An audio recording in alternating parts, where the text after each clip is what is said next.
Oh! We're back! It's been like 3 months. Yeah. Who are you?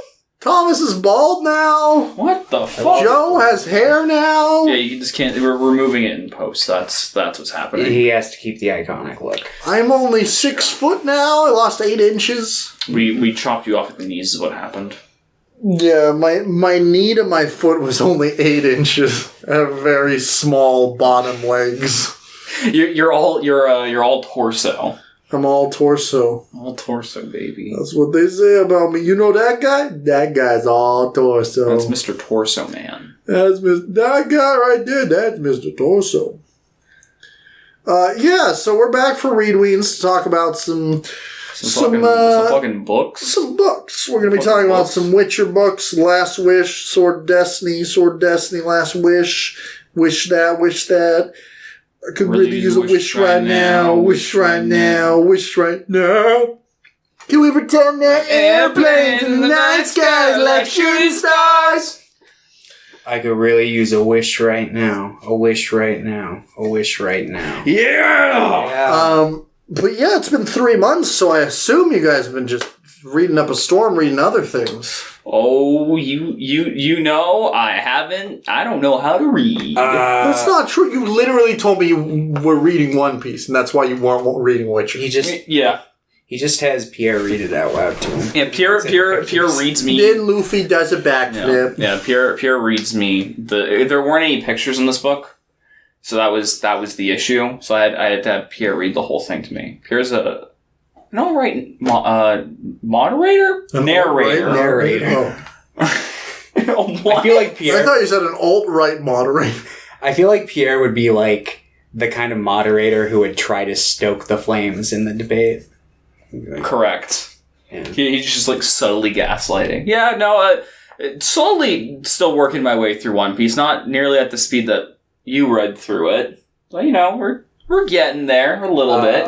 You still on Skypiea? I'm on like the final fight in Skypiea. Okay. Yeah, you were right on the cusp of like peak piece. Yeah, no, I'm probably going to continue. I'm going to be continuing to read it. I want to read more manga, so that's...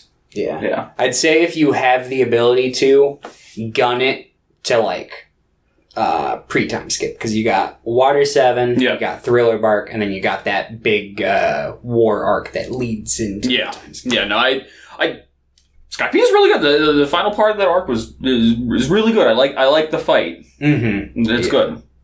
I agree. That's basically all I've been reading. I haven't really been reading much or doing much of anything, you know. Shaving. Yep, shaving. Doing a lot of that. Shaving D's. Making TikToks? Nope. Just watching a lot of them. I'm pretty sure I've seen you on TikTok like every day. Are you confusing me with Joe Rogan? No, Thomas just watches the TikTok, the clip of the Bleach Read Weens. Oh, okay. You're on. Oh, yes. Oh, okay, gotcha. That makes sense. Fun fact, I logged out of the Screen Weens TikTok and I can't get back in. Oh. I thought I knew the password. I thought Am wrong. I logged in still? Hold on. We might just have a rogue. I mean, we should. Can we TikTok not just account. I'm sure it's probably attached to the Gmail address. Thomas, is one of your arms more tan than the other? Yeah, it's because I'm a pizza delivery. Right. guy. I was thinking. I'm like, yeah, it looks like a burnt piece of pizza. I'm just like, what the hell? I couldn't tell if that was. Holy fuck! I didn't notice that. Holy shit, Tom! I was just like, I don't know if that's the lighting or if like I just don't remember that your arm was like that. That's so funny. That's so funny. No. Okay, so now what you need to like import a car from somewhere where like the driver's wheel is on the other side. Yeah, I know. So that way you evenly tan it. I've thought about just wearing like a long sleeve shirt outside on my days off and just wearing the sleeve down on this one. Just sunscreen.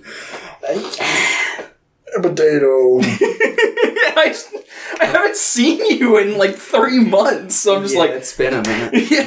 I've been fucking working morning, so it's like I don't stick around super late after we record. But... Plus, me and Thomas are now enemies. We're just, the show must go on. I figured you we're guys... kind of like Mythbusters. I figured you guys... We're like Mr. and Mrs. Smith. As soon as the cameras are off. Yeah. London, you know how to read. You've been blessed with that gift. I've been reading a little bit, yeah. What have I been reading? Let's see. I've been reading some Animal Man. I have the deluxe versions of that, the Grant Morrison run. The deluxe, it's in 2 deluxe versions. The first book's really, really good. I haven't gotten a chance to open that second one yet. I've been trying to read more comics. The new Poison Ivy run's really good. Mm-hmm. Monkey Prince is really good. But I'm slowing down on single issues. I think I'm going to stop getting single issues and just get collections. I read the Lupin Greatest Hits, the collection of like the original Monkey Punch ones, or like the greatest.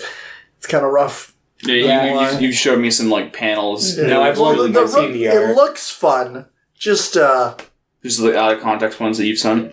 Yeah, no, like I like the look of it. Just rough as in like ethically. Just a lot of questionable things about women in it.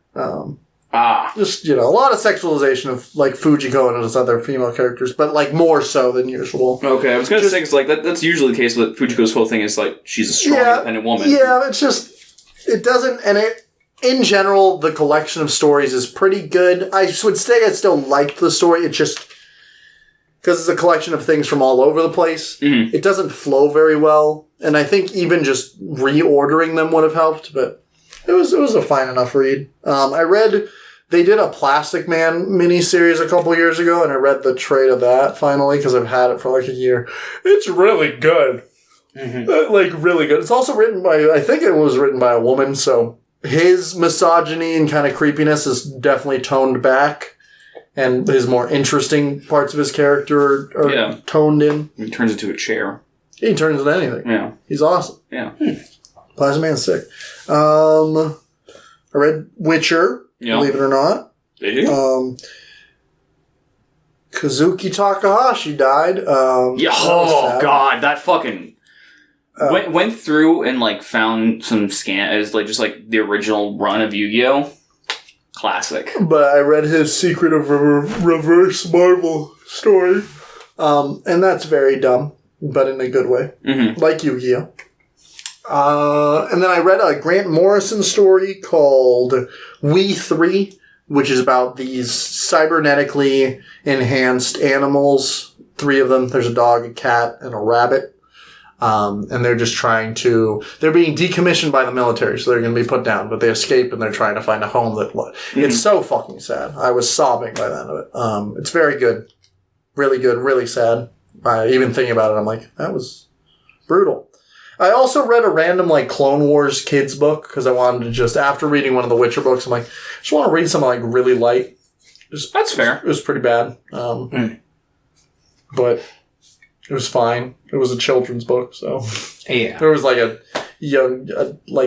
probably chapter book for, like, 10-year-olds. But, it was pretty good. I think that's pretty much all I've read in its entirety. I wanted to make sure the right camera was on. I wanted to make sure it wasn't that. Because the light's on the other camera. Because I forgot to turn it off. And I don't want to do that while we're recording. Yeah, and then I've been kind of reading some comics here and there and some manga here and there. Sleepwalker, been reading that. I think I have everything except like 3 issues now. I think I've only read up to like issue like 16, but Sleepwalker, it's fucking sick. But yeah, that's what I've read. Thomas? Yeah, I've read some. You have eyes? Things. I do have eyes. That is true. Let's see. I don't know if I had read this when we last recorded, because it's been a minute. I had read this book. It's the first of the King Killer Chronicles, which is an ongoing... it's supposed to be like a trilogy, maybe more, but it's got... its author is pulling like a George R.R. Martin, where he's taken like 12 plus years to write the final installment. But the first book's called The Name of the Wind. I read that one earlier this year, and I really liked it. The sequel I've heard kind of mixed things about, so when I do dive into that, I'm interested to see if I'll still like it or not. Mm. And then I read the Witcher books, and aside from that, the only other thing I've read is, earlier this week, I listened to the audiobook to The Hobbit while I was at work one day. And I was like, Oh, yeah, I've been listening to Plagueis. Plagueis? The audiobook for Plagueis. Oh, Plagueis. Yeah. I was like, Plagueis. Dark Plagueis the Wise. Yeah. Yes. Because How was that? It's interesting. I had listened to like 90% of that audiobook while I was working at the theater. And then I just, I stopped working at the theater, so I stopped listening to audiobooks because my drive went from 40 minutes to like 7. Yeah. Oh, God, yeah. Or like 12, So I'm just restarting it because I'm like, well, I don't want to just finish it.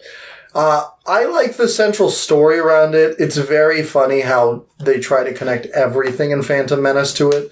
Like, Plagueis is like, yes, I'll make this deal with the Hutts to build a pod racing course on Tatooine. I'm like, what the fuck? And it's like, there's some plasma mines on Naboo. Like, okay. You tell me the pod racing was built with mob money, basically? I mean, it was, even in the first one, because it's controlled by the Hutts, which are the mob. It's been so long since I watched the prequels. It's fair. But it's overall pretty good. The way James Luceno writes, he gets a little wordy in his descriptions. And I think that some Star Wars writers are really, really good at making you feel at home in the Star Wars universe, while I think James Luceno is not very good at that. I think his writing is pretty good for the most part, but it never feels like when he talks about crate dragons or Weens or anything in the Star Wars universe, it just feels like he's talking about something that doesn't exist, while like someone like Timothy Zahn, you're like, oh yeah, I believe these things are real. Yeah. At least in the context of the book. Overall, I think it's a good book. It's just a little rough around the edges, I guess. But yeah, it's about the tragedy of Darth Plagueis the Wise. Yeah, I think I'm like a quarter of the way through it. Because I still only have like 12 minutes drives, so I listen to like 25 minutes of it a day. And it's like 15 hours. So. It's about my commute. My commute's like 15, 20 minutes. But I've just been listening to music. Music. A little bit of music. But yeah. Alright. It's time. It is time. Let's talk about The Witcher. So did we all read The Last Wish and then Sword of Destiny? Yep. Yeah. Yep. That's the order of it. That's the Sword of Destiny technically came out first, but yeah, sort of. The Last Wish is written as the prequel to that. Yeah, the kind of chronological order is that and that. It was really nice reading the book, reading Last Wish. The book was, words are hard, because it's the same plot lines and stories from the first season of The Witcher. Yeah, I started, Hinata did not, she was not vibing with The Witcher, but we tried to start watching the show. We got like halfway through the first episode. You should watch The Hexer instead. The Hexer? It is the old, I'm pretty sure it's, from Poland, but it's the old, adaptation of it. Cool. There's like a movie and like a TV show. I'll probably watch the show. It seemed fine to me, but Hinata doesn't really like the show's medieval fantasy. The show is pretty divisive amongst fans, and season 2 is mostly non-canon. The only is it? Yeah, it's kind of just doing its own thing for the most part. Okay. It incorporates elements from the book, but it's kind of doing it in its own way. Gotcha. I mean, that's kind of how season 1 was going back, because they changed the storylines up a decent amount. Yeah, when I was reading it, I'm like, yeah, this is what I remember. And then I went back and looked at some of the stuff. I'm like, oh, no, they definitely changed some stuff. Yeah, because I remember going through it and being like, the story, the way that the plot lines were set up in the show was very different than reading this. I'm like, well, I know what happens. I know who the major players are and what's happening. So it's a lot easier to string things together. London, what did you think? Like storylines wise, reading through the book. I thought it was like, I always have an issue with sometimes anthology stories. Really, like, they're not my cup of tea because I feel like quality, like if it's not consistent, it makes the whole product feel pretty off. And I think that, I guess I'll just say now, I think that Last Wish is substantially worse than Sword of Destiny, at least in my opinion. Yeah, I can definitely agree with that. I don't know if I'd go like as far as saying like substantially worse. I definitely like Sword of Destiny more. Oh yeah, especially as like a cohesive whole. Yeah. Whereas like the parts feel like they're building more towards a bigger picture. Mm-hmm. Whereas like The Last Wish just kind of feels a lot looser. Where it's just like these are just kind of it's just 4 or 5 random tales. It feels like. When he was writing Sword of Destiny, this is probably not how it happened, but Sword of Destiny feels like he was writing it with the goal of writing an anthology story, while Last Wish feels like he found a folder with a bunch of stories he had written, and he's like, let's just snap those together. But I do like the stories in The Last Wish. Like, yeah. I'd probably go as far to say I like them. I like them all. Let's think what... The first one is the Striga. The Striga, yeah. I think that's my favorite one, actually. Yeah. That might be why it was really hard for me to read the first book. It took me much longer to read the first book. The second one I fucking tore through. Yeah, I slammed through the second book as well. Yeah, same. It took me a while to get through the first one, but then the second one I breezed through in like 2 days. But the Striga one... Then the one I remember was the one where he's at the tower. The tower, and then there's the one where he's at Sintra. The child surprise one. Yeah, the Lost Surprise, and then the one after it was. Let's see. The second one is the one with the Beauty and the Beast kind of thing, which that does get adapted in like the first episode of the second season. Yeah, that one, and then the Lost Surprises. I remember that one because it was like. I'm like, wait, hold on. Danquay, he's talking with the queen. I'm like, I know where this is going. Sanic. Yeah, Sanic shows up. Yeah, Hedgehog Man. Yeah, so third one is the Blaviken one, which is the lesser evil one with the wizard. I thought that one was fine. I really like that one. That's probably my second favorite one. Yeah, I really enjoy like the premise of that one because it's like, I don't know. I found it to be pretty interesting because basically the premise of that one is that there is a wizard who's in a tower and he basically like ruined this woman's life, and her and a bunch of other people are like planning on getting revenge out of him, but his tower's like magically impenetrable. Like they can't get in there, so they're planning on like... And he's just like fucking around inside his tower. Yeah. The entire time. And the whole time, like...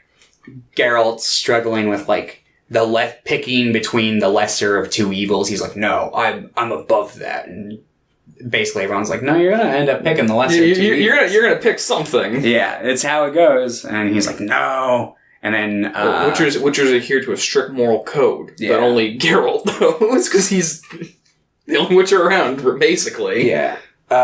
He's one of the last. One of the last few. A handful of them left. Yeah. But yes. Of Rivia, the White Wolf. So, she basically tries to talk him into, like, you know, the least blood could be spilt if you just, like, he'll let you in there and you just kill him. And he's basically like, no, like, I'm not gonna pick. Because he's like, I don't hunt humans, basically. Yeah, but then he ends up realizing that they're gonna, like, basically slaughter people at the market until he comes out, which he probably wouldn't, because a similar event had happened in the past. Yeah. And he basically, like, just came to the resolve, like, if it happens again, I'm just gonna ignore it. Mm-hmm. So he's basically just like, well, I have to fucking kill these people, I guess. So then he ends up picking the lesser of two evils. Realize we haven't really explained who Geralt is, who's the main character. He's what's called a Witcher. He kind of just roams around and kills monsters, but he needs people to pay him because he needs to drink and sleep. He's an exterminator. He's a fantasy exterminator, and everybody generally hates the Witchers, and people usually hate Geralt. Yeah, besides him being a witcher. Yeah, they're basically like people who like at a young age were taken in by sorcerers and like mutated and basically like now can like live very long lives just like the sorcerers can, but also like at the same cost of like giving up their ability to reproduce. So it's like, which I think is a pretty interesting kind of concept. Yeah, it's definitely an interesting trade-off. Magic in this like, world. And there are a few other like main characters that show up every now and again. The main one that we encounter in Last Wish is Dandelion the poet.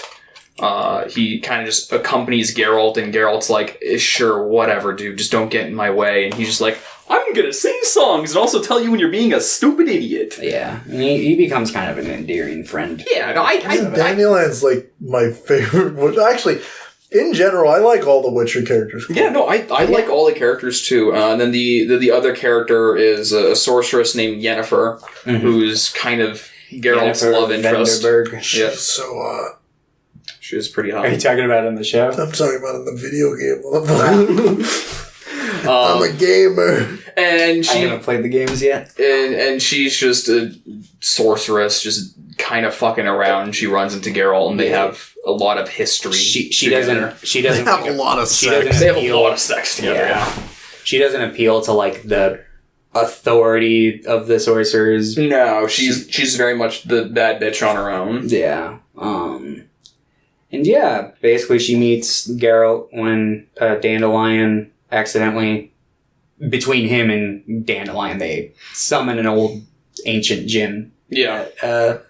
Almost kills Dandelion. He's like, well, fuck, I need to find a sorcerer who can fucking fix him. And shenanigans ensue. Yeah. But, yeah. I for the most part, I like all the characters. At least the main, like, 3...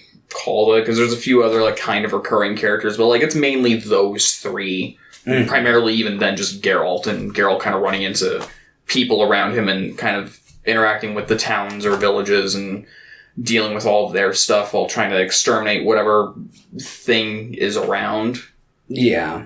I definitely I like all the characters. They all do different things for me. I like Geralt kind of being just like straightforward, like, look, I'm just here for, you're gonna pay me to kill the stuff.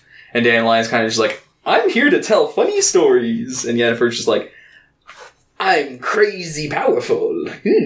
Yes. Yeah, no, I really like this one. I'd say that, like, of the portion of what we read, it's definitely, like, the most subdued. Like, I feel like most of the strong, like, emotional arcs come from the Sword of Destiny as opposed to Last Wish. Yeah, no, I got some stuff I want to talk about with Sword of Destiny, but we'll get there. Yeah, that's the one I really want to like gush at, but between the two. But the Last Wish isn't bad. I'd say it's solid. It's a fun little read. Yeah, it's a good starting place. Yeah. I think that the Striga one acts as a good kind of like status quo setter, because it's like kind of a badass action story with Geralt, but like it also shows that like he's not just gonna go in there and kill this monster. Like if he has a route to save it, he will. And he's very honest with like the king, because like he's brutally honest to a fault almost with everyone he talks to. For the most part, I think in the case of the king, it was definitely needed. Oh yeah, definitely. Basically, so the setup for this one is that there's a king who, like, years ago slept with his sister and had a child. The sister died in childbirth, and, like, they buried her. Medieval incest stories! Woo! So they buried her and the child at, like, the tomb of the palace. But, oh no, like, 7 years later, they realize, oh, people are dying, and they think it's because the daughter was born, like, basically this horrible monster with like sharp teeth and brute strength, and now it's matured to the age where it can't live on rats anymore, so it's starting to like eat people. And it becomes like basically just a big political thing. Like people stay away from the castle, people blame they're basically like, oh, this is a curse from the gods because you slept with your sister. There are people who like are basically trying to pay Geralt to, like, take care of it, as in, like, kill it and not try and save it, because they think it would just be easier and more likely. And then the king's like, no, like, I want you to save it. And then there's, like, another guy who's like, yeah, I want it to stay around and things to stay exactly the same, so it weakens people's faith in the king here, and basically gives me more of a rise to political power. And yeah, Geralt basically, like, goes in and just kind of tells the king, he's like, yeah, no, like, yeah, if it's, like, I could potentially save her, and no, I mean, yes, it's probably because you slept with your sister, but that's not why it was born this way. It was more likely that someone was angry with you and cursed you because of it. And that's never really answered. Like, there's a guy who's, like, you think would have done it in the story who gets introduced, but he's basically like, no, I didn't do it. And he mentions maybe the mother did, but it's never, like... Never, like, explicitly said. Yeah. So it's like, I like the kind of ambiguity of that. I think it does a lot for it. But yeah, he ends up saving the little girl, kind of. I mean, she turns into a human and is, like, mentally has the faculties of, like, a child, but she at least has the chance to live and not be dead. Yeah. You know? Yeah, to live. Eventually, maybe even lead a somewhat normal life. Mm-hmm. But, yeah, so that's a good one. The second one is the Beauty and the Beast one, where basically there's this guy who, like, burnt down a temple and essayed the priestess there, so he got cursed and turned into a big furry, like, beast, where he's basically just been, like, sentenced to a lonely life, but this vampire monster is, like, there and basically, like, sucking the blood out of him because he can't die. So it's like a big, like, kind of, I don't know, little sexy cycle. Yeah. Yeah. That one's all right. I'm not super. I could give or take that one. It's unfortunate because I don't think it's very easy to make a character feel. It's hard for me to feel empathy for a character that essays someone. Yeah. So I actually, what the show does with this one, I actually really like, because they keep that detail out, but they let you know the whole time, like, something's up. Like, he's not giving you the full story. And when they do eventually drop that beat, it, like, hits a lot harder. Whereas in the book, it feels kind of like a passing thing. Like, oh yeah, this happened. This is why. Here we are. Whereas it definitely has more weight and consequence in the show. And I really like Geralt's reaction to it in the show, which I will not spoil, but it is very appropriate. But yeah, so I like that in the show much more. But in the book, I thought it was like, it was alright. The show also adds some extra weird plots, because he's traveling with Sindri at that point. Or not Sindri. Ciri. Or no. No, because they meet up at the end of the season. This is in the show. Yeah. This is the beginning of season 2. Okay, never mind. Adapt this. Never mind. Yeah. I was just like, because I still haven't seen season 2. Yeah. I've only Siri in the show. There's like 10. She's a kid. She's probably like 11 in the first season, and she's like older in the second season. She's like 14-ish. I know because like it was like when they show her in the second season, she had aged enough to where she looked like a completely different fucking person, and I was like, wait, what? And I had to look it up. I was like, did they get a new actor? Like, but no, it was the same person. Apparently throughout the book, she stays like young throughout like the whole story, but yeah, I don't know. It's one of those things where it's like, whatever. Not really that important. Yeah, the second one, I'm not a huge fan of the story. I'm like, it's fine. Yeah.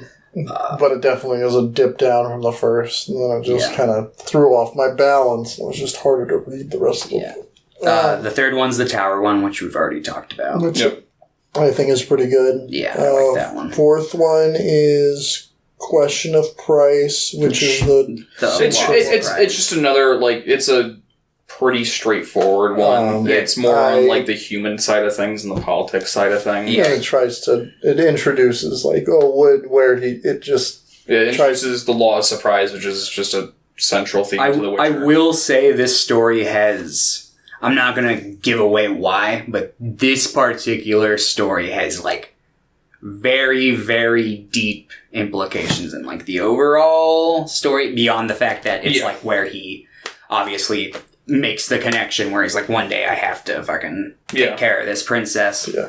I don't think the story is necessary. I think there's a lot of stories in this book that aren't necessarily, like at all. I don't like it's just Geralt doing side quests. I personally really like which I guess is most of The Witcher. True. Yeah. I think it's specific. I just don't... A lot of the Last Wish are connecting. They're just trying to make backstories for stories that happen in Sword of Destiny. Yeah.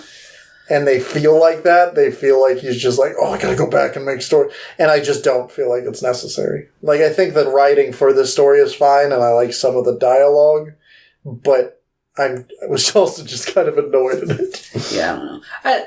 I like this one. I like how it kind of unfolds. It starts off as just kind of like a bureaucratic dinner, and then it just... kind of just devolves into chaos. This knight walks in and is basically like, look, I can't take off my helmet until after midnight, but like... Your daughter's mine. Your daughter is mine because I saved your husband, and there's a lot of like stuff in there that I really like. I like how it unfolds and how it just builds and builds until like literally the big like magical break at the end. And, I like the reveal of the hedgehog, that he's a hedgehog man. Sonic. He looks like pre-nerfed Sonic. Yeah, I feel that. And then it's Edge of the World, which is the Dandelion Witcher story with the elves. Yeah, that one's alright. I like this one. I like a lot of the dialogue in between Geralt and the elves, and the way that Geralt's trying to come to a peaceful solution. They're like, there will be no peace. I'm like, hell yeah, brother! Yeah. Like, that's probably not a good idea, but hell yeah! I feel you on that one, but yeah, maybe reconsider it. I also feel you. And then it's The Last Wish. Yeah, which is,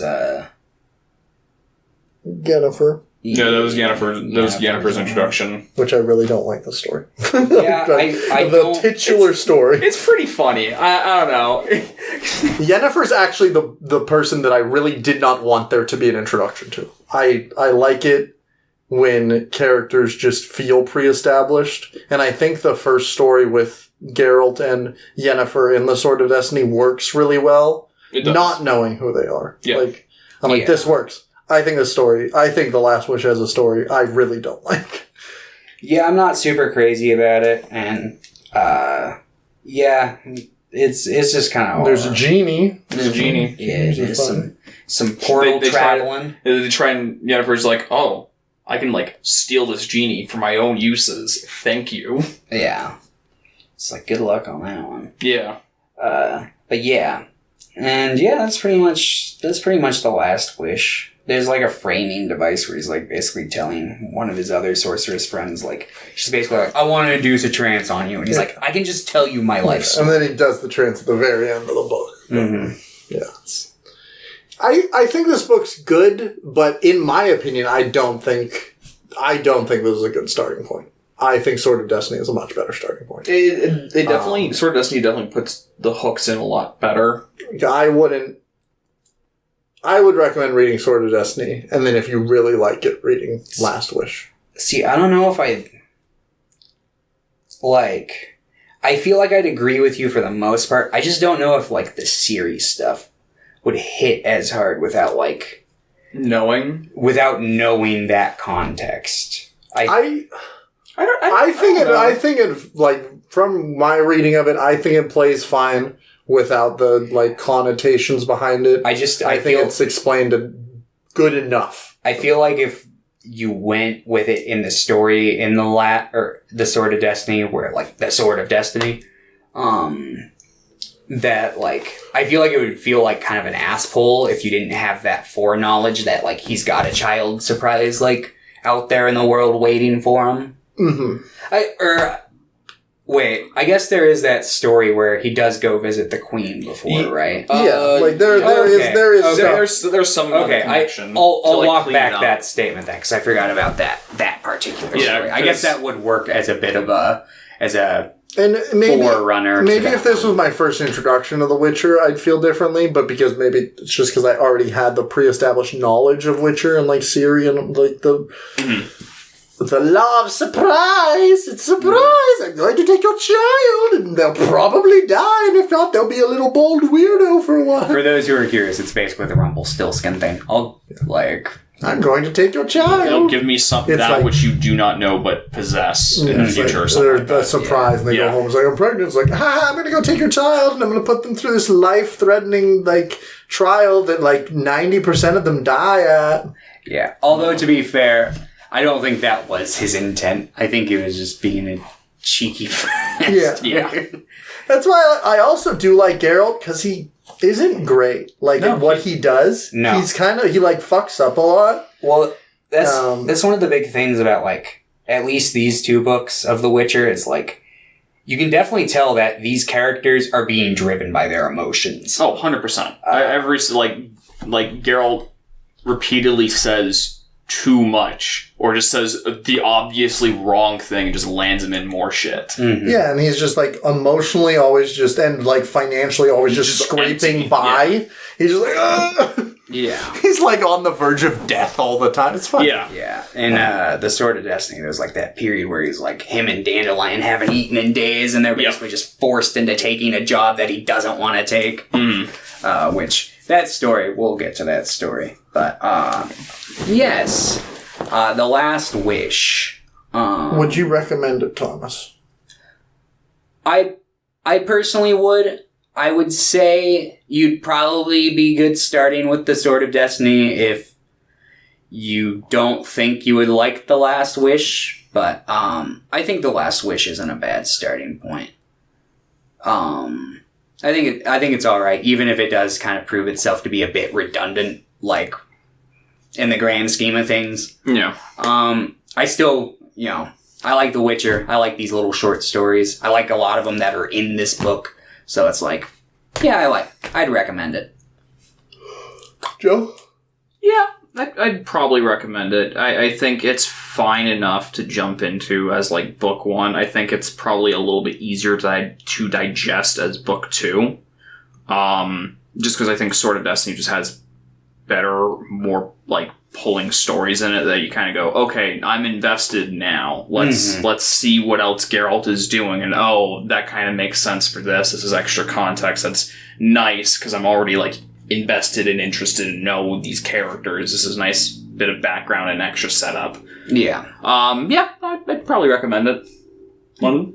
I think that I would recommend it in the caveat that you either really like The Witcher as like a media franchise already, like whether that's a show or the video games, or if you read Sword of Destiny like at first. Like I said, I had the pre-established knowledge, so that kind of got me through it, but in general, I think the writing is a step down from Sword of Destiny. I think the stories are a step down.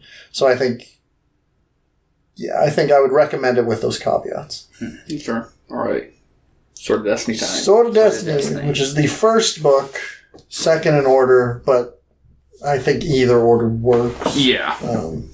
First story is The Bounds of Reason, which is they're fighting a dragon. Yep. I think this story fucking rules. I really like this story. I think it has fun Yennefer moments. They don't. I think would just work better as an introduction to Yennefer. Mm-hmm. I like this pre-established knowledge. I like them being like dicks to each other. It has fun dragon stuff. It has a dragon turning into human. It has a bunch of weirdos. It has just a bunch of weirdos. It just adds a bunch of weirdos to the story. Yeah, and they're just working through all the weirdo-ness. It's a good time. I like anytime Yennefer and Geralt are interacting, because it's like they fucking hate each other so much, but they fucking love each other so much. They're so horny. They're so horny, but they hate each other. Yeah. Which I'll talk more about that later. Mm-hmm. Yeah. No, I like it. It's a really good action story. A lot of fun. Just really solid. Just fight. Good. Mm-hmm. Yeah. This one I weirdly have less to talk about than A Little Sacrifice, which is my favorite story that we read. Yeah, I think I'm right there with you. Yeah, I finished it and I like put that particular short down and I was like, fuck. I was like, pretty much for the most part in terms of like actual like things happening, nothing really happened, but I loved it. I mean, in terms of like emotion and the characters, things clearly. Yeah, this one really good, really solid. It's not what I'm gonna remember this book for. I think though.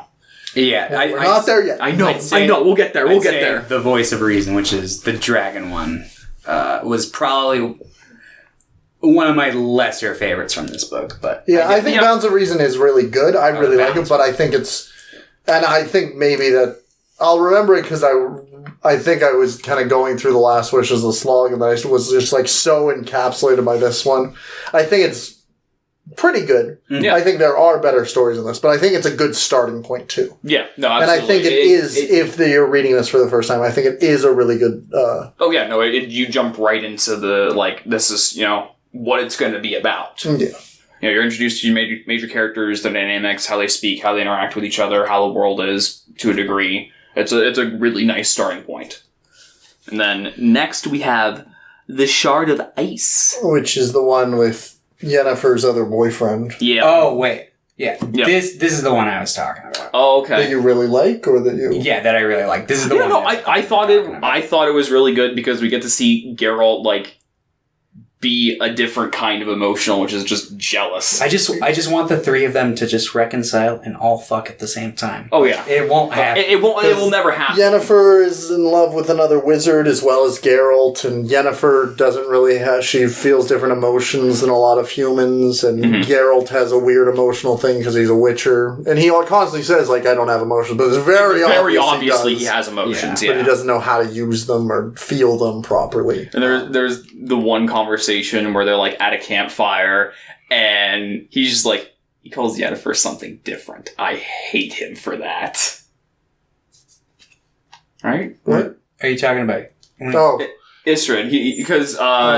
Because he calls her Yen. Yeah. What does Istrid call her?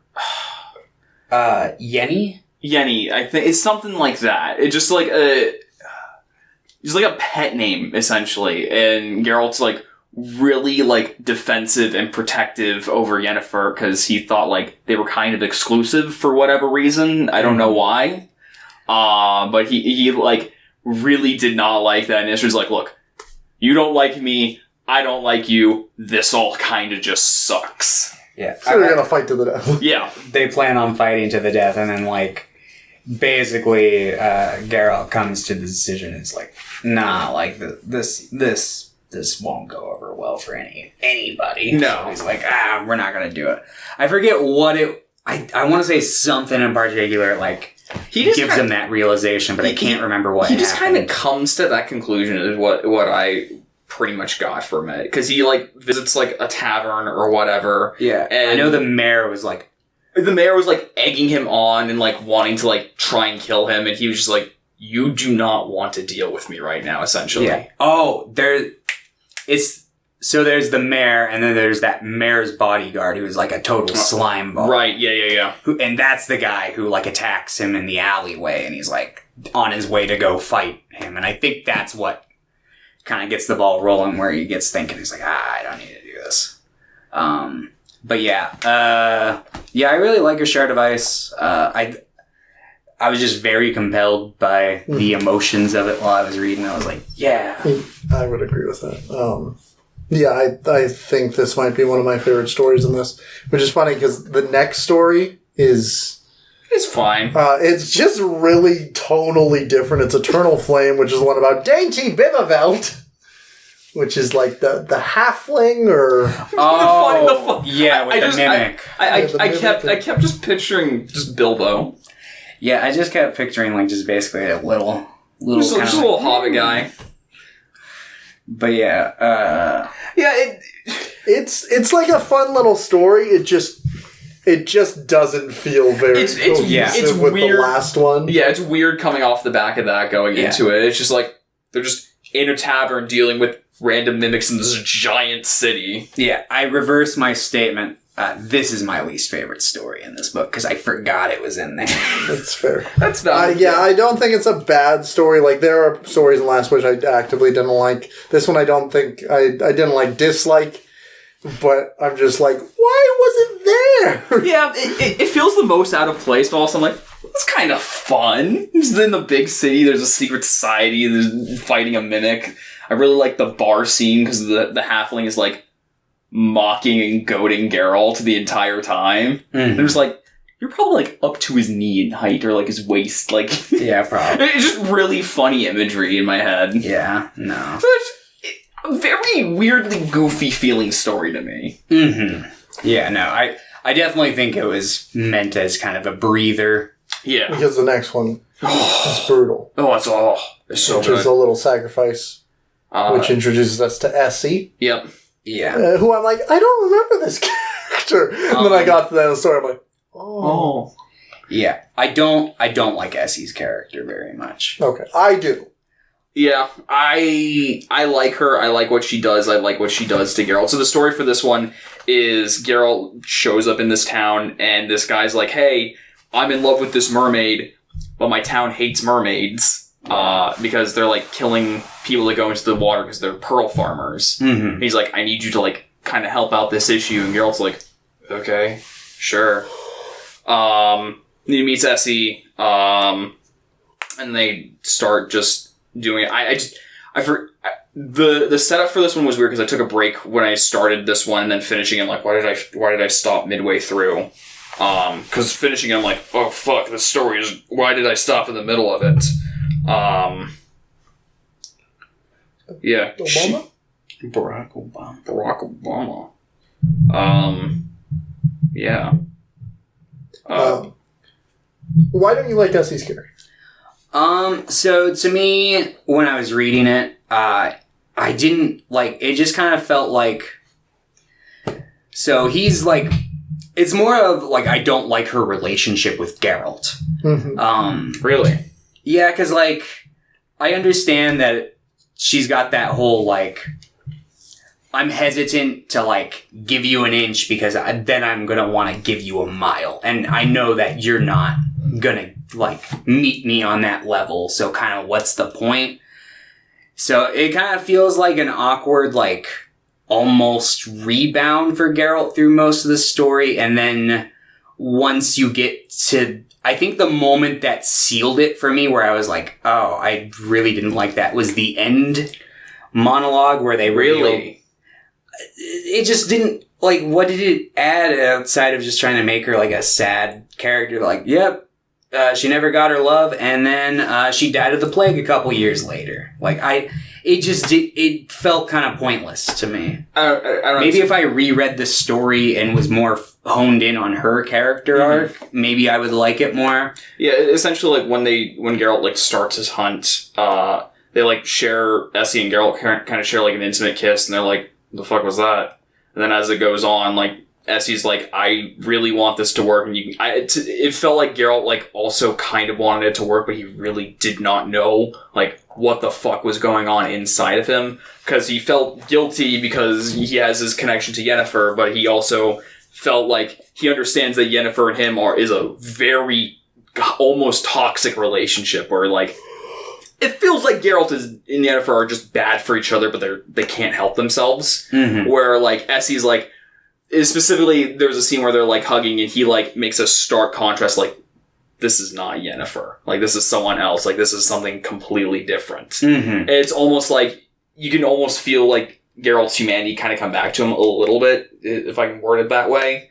Or it's like, they want this to happen, it could probably be good for them, but they both know it won't work out that way. They're two completely separate people that it won't ever happen. And just, I don't know, a very bittersweet love story, and the monologue, you know, it doesn't have a happy ending. I think this one works in the connotation of it being the first book. And I think I think the way I was reading it in the sense that I was pretending that I didn't know anything about The Witcher. Okay. So I was reading it, I'm like, I know this character's probably not going to show up anything. But if I was reading it for the first time, if I had never been introduced to anything, as he's written in a way that it feels like she'll be returning as a character. And I think that it makes, it adds a finality to the whole story that I think is maybe lacking with some of the other characters, because you never really feel like Yennefer or Dandelion or Geralt are going to die. So I think Essie works to add that kind of finality to it. Because I think, for the most part, I like her writing. I like her as a character. Yeah, no, I think... And I think that ending monologue did just kind of hit me out of nowhere. I'm like, what the fuck? I think I reread that a few times, like, Essie, like, yeah, what the fuck? Like that just, ripped my heart out. I can get where you're coming from, but I liked it at the very least. Yeah. And I like the story overall. I like these, like, water beings at the bottom that aren't the mermaids, that there's just, like, in civilizations. Like, Geralt's like, there are just things we're not going to understand. We shouldn't try to either. Yeah, and the mayor's like, we need to go to war. He's like, you will die. Yeah. You like, you don't understand. Like, I just fucking almost died, and I'm a witcher. Yeah. Like, line about, like, oh, they have metallurgy, understand the arcana, like, this is a full-fledged civilization, you're not gonna win. You're, like, a little small, shitty, like, coastal town. And, like, something about, like, the Lord just kind of, like, usurped the throne for himself, essentially. Just, like, self-appointed, or, like, no one ran against him, or whatever. Just kind of took the throne for himself. I read that one and kind of, like, set my phone down and just, like, fuck. That hit a lot harder than I think I was expecting that one to, especially with the final monologue. I totally get it. Like, it almost feels like, okay, it feels like this is just, like, kind of a heart pull. So I definitely get, like, your angle where you're coming from. Just, I don't know. Felt like it didn't feel as unwarranted to me. Yeah. I'm interested to see how I feel about this one on a future read, because, I mean, I didn't approach it with the same mindset of, like, kind of trying to cast aside, like, what I know, because obviously I know Yennefer is going to be back in the picture. Yeah. And, like, elements like that. So maybe just, like, it affected my overall, like, willingness to kind of open my door to this character at all in the first place. That's fair. It's also interesting. I can't remember which story it was, but there's a story where they talk about a bunch of wizards who died. And they go over Triss Marigold's name. Yeah. And I'm like, wait a minute. And it's so funny because it's literally just random names. And I'm like, was he planning on making her a character at this point? Or was he just, did he go back and he's like, I'm going to take one of these names that I made. Yeah, I'm not entirely sure what his plan was with that one. But, I like this story a lot, though. Yeah. Do you like the story overall besides that? Or? Yeah. I'd say, like, I did really like this story. Yeah, I love the mermaid stuff, like the whole idea of the sacrifice, even though the mermaid didn't stick to her guns. She didn't. He didn't give an inch of sacrifice, and she just kept giving more and more. He must have been hot. He must have been. Yeah, must have been super sexy. But yeah, and then we go into pretty much a two-part story. Yeah. Because they are, like, direct leads. And the Something More is a direct lead into Blood of the Elves, Yeah, pretty much. From what I know about it. Yeah. Like, it's pretty much a direct prequel. So this is just kind of setting up the ongoing Witcher saga. But, hey, Witcher's hanging out, and he goes in the forest to the Dryads. And so he's like, hey, what's up? And there's a guy he used to know. He was, like, dying, bleeding out. Yeah. Dryads. And the Dryads are like, yeah, we just got this guy. Got him real good. But it's Ciri. Ciri's in there. Classic Ciri. Who's, we find out later on, is the daughter that Geralt claimed the Law of Surprise on. And that they're, like, their destinies are interwoven. There's kind of like a father-daughter relationship going on. Which is pretty fun. I like seeing kind of, like, fatherly Geralt. Mm-hmm. Yeah, no, it shows a different type of, like, emotion he's is capable of. Yeah. I'm more used to seeing, like, adult Ciri in, like, Witcher 3, because that's my main knowledge of Witcher. And he's pretty great with her in that, too. That game's so good. Yeah, but I think these two stories are good, but I think they might be... They're not my favorite of the stories, I think. It definitely feels the most, like, necessary. Yeah, they're trying. they're doing these, like, they're really trying to work for this overall thing, and I think it would work better if this whole book was about that, but because it is an anthology up till then, it can feel a little wacky, yeah. Mm-hmm. No, it's definitely weird going from that into, like, oh, this is series introduction, like, not knowing that, like, I don't know a whole lot about, like, later on Witcher stuff. I understand, like, Ciri, Yennefer, and Geralt are, like, the basically main three characters of the Witcher story. Dandelion's there. Dandelion's there, usually, as well. But Triss is there. True. Whenever I think of The Witcher, I usually just think of those three. Geralt's dad's there, whatever the fuck his name is. What's his name? Vladimir. Oh, I can't think of it off the top of my head. Book of... it starts with a V, right? Yeah, I think it does. The fuck is his name? Geralt's dad. Geralt's dad. Witcher... Oh, Vesemir. I didn't even... Vesemir, I remembered it. Right. Vesemir. He's hot. They did that animated Witcher movie. Oh, that's right. Yeah, I heard that was awful, but I thought it was really good. I thought it was fun. That was good. Oh, it was good. Vesemir, he's the main character. He's really hot in it. Like, you cannot tell me that old guy's hot. You cannot tell me that. That's just how it is. Nightmare of the Wolf. Yeah, I like that movie a lot. And I like this book a lot.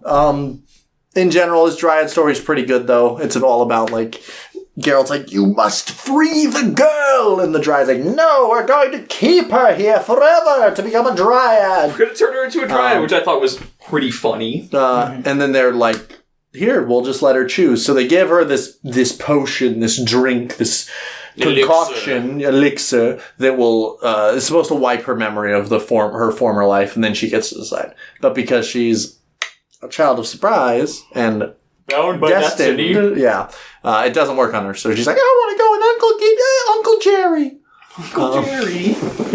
And they get out, and they're like, cool, I'm going to send you home. And she's like, I'm your destiny!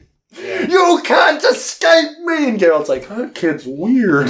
Yeah. And then the next story, it's like, yeah, that castle's just gone. That castle's dead. And he's like, oh, burned. God, I should have taken her. And he's like saving a guy. Yeah. From a bunch of monsters. And he's like, you can have whatever I have at home. And they get back to his house, and it's serious. Like, guess what? We found a little orphan child. And Geralt's like, what? Whoa, wacky. I just want to know what was going through Geralt's head, because he initiated a second. He's like, this entire story, he's been like, I'm running away from my child of surprise destiny.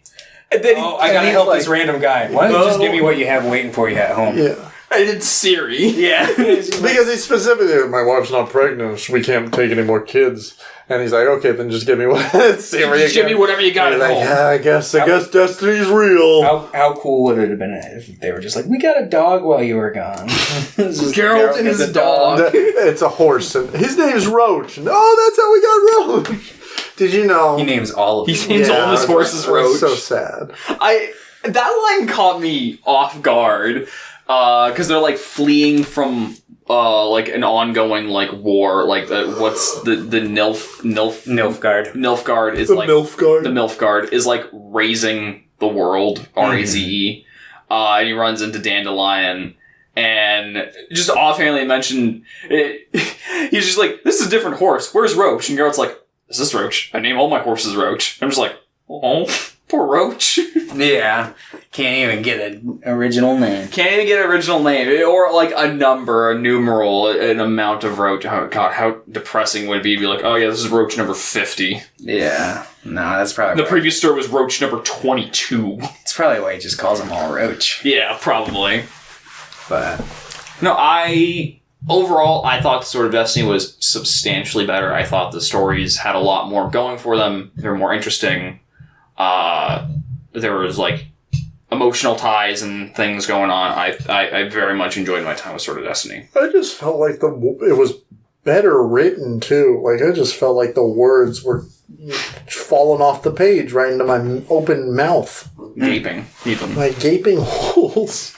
My brain, guys. My hole to my brain. Yeah. Maybe the first book just had a bad translation. It's possible. Maybe. But it was translated by the same guy.